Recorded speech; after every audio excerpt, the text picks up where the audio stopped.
नमस्कार। पंत पड़ाव में आपका स्वागत है। आज पंत पड़ाव के नए अध्याय कहानियों का सफ़रनामा की शुरुआत कर रहे हैं। हमारी कोशिश है कि अपने दैनिक कार्यक्रम साहित्य चेतना के साथ साथ हर रविवार रात 9 बजे आप तक कोई रोचक, मनोरंजक और प्रेरणादायक कहानी लेकर आएं। आशा करते हैं कि इस नए सफ़र में आप हमारे साथ रहेंगे और उम्मीद करते हैं कि आप हमारे चैनल को सब्सक्राइब करके इस प्रयास को गति प्रदान करेंगे। आइए पंत पड़ाव के इस नए अध्याय कहानियों का सफ़रनामा की शुरुआत एक ऐसी कहानी से करते हैं जो आपने कभी न कभी ज़रूर सुनी या पढ़ी होगी।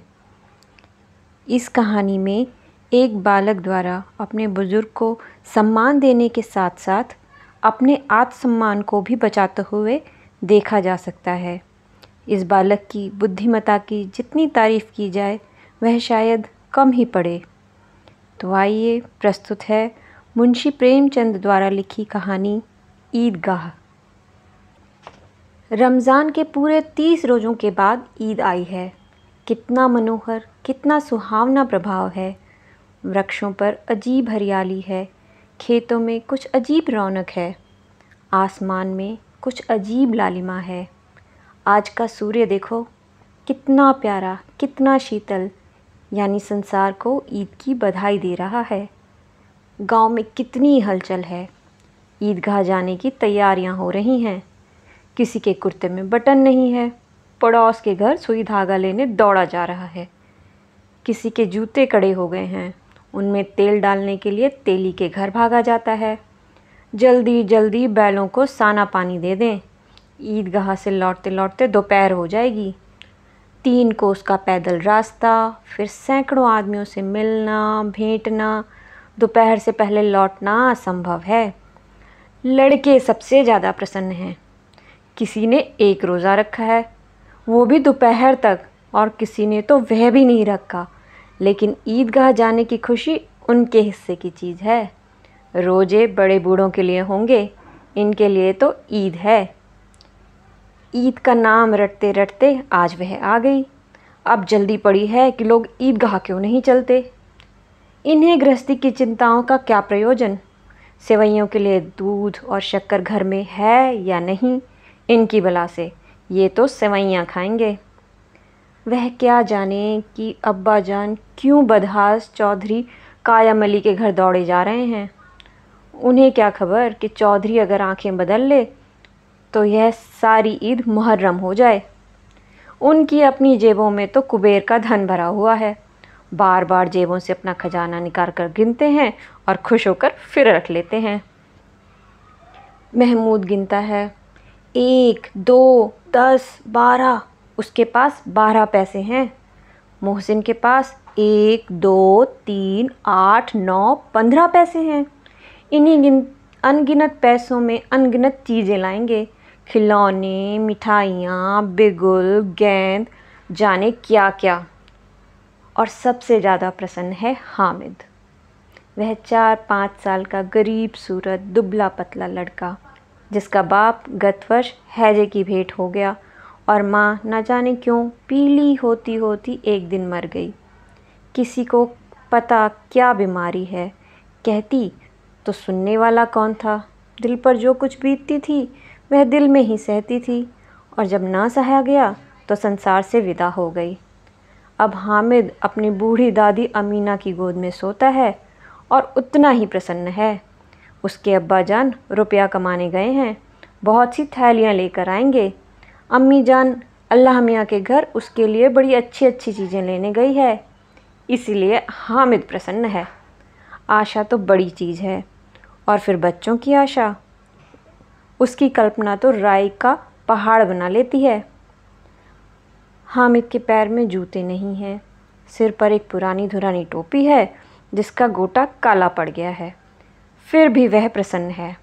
जब उसके अब्बा जान थैलियाँ और अम्मी जान नियामतें लेकर आएंगी तो वह दिल से अरमान निकालेगा।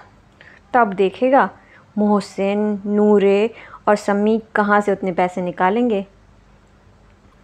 अभागिन अमीना अपनी कोठरी में बैठी रो रही है। आज ईद का दिन है, उसके घर में दाना नहीं। आज आबिद होता तो क्या इस तरह ईद आती और चली जाती। इस अंधकार और निराशा में वह डूबी जा रही है। किसने बुलाया था इस निगोड़ी ईद को। इस घर में उसका काम नहीं, लेकिन हामिद, उसे किसी के मरने जीने से क्या मतलब। उसके अंदर प्रकाश है, आशा है। विपत्ति अपना सारा दल बल लेकर आए, हामिद की आनंद भरी चितवन उसका विध्वंस कर देगी। हामिद भीतर जाकर दादी से कहता है, तुम डरना नहीं अम्मा, मैं सबसे पहले आऊँगा, बिल्कुल ना डरना। अमीना का दिल कचोट रहा है। गांव के बच्चे अपने अपने बाप के साथ जा रहे हैं। हामिद का बाप अमीना के सिवा और कौन है। उसे कैसे अकेले मेले में जाने दे। उस भीड़ भाड़ में बच्चा कहीं खो जाए तो क्या हो।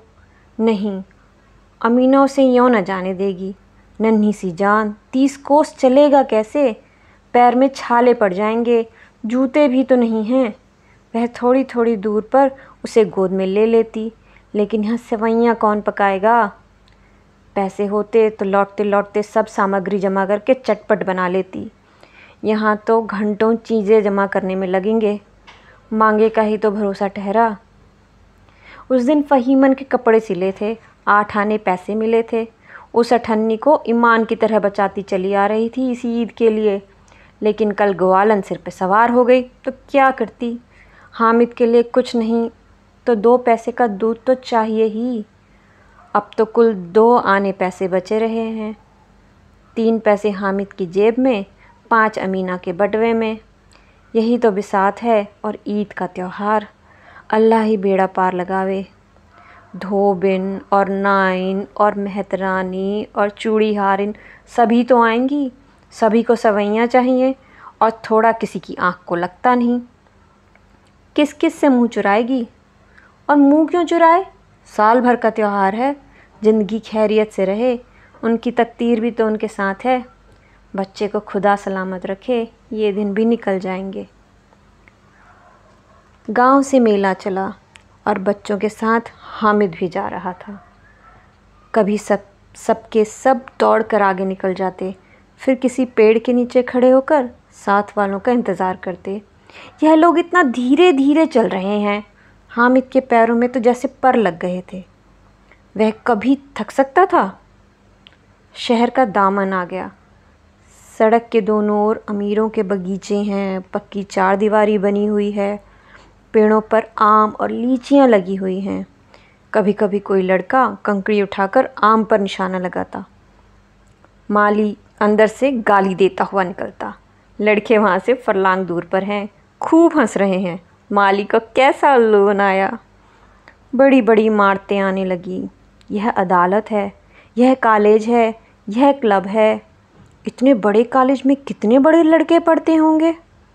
सब लड़के नहीं हैं जी, बड़े बड़े आदमी हैं। सच, उनकी बड़ी बड़ी मूछें हैं। इतने बड़े हो गए, अभी तक पढ़ने जाते हैं। न जाने कब तक पढ़ेंगे और क्या पढ़ेंगे और क्या करेंगे इतना पढ़कर। हामिद के मदरसे में 2-3 बड़े बड़े लड़के हैं, बिल्कुल 3 कौड़ी के। रोज़ मार खाते हैं, काम से जी चुराने वाले। इस जगह भी उसी तरह के लोग होंगे और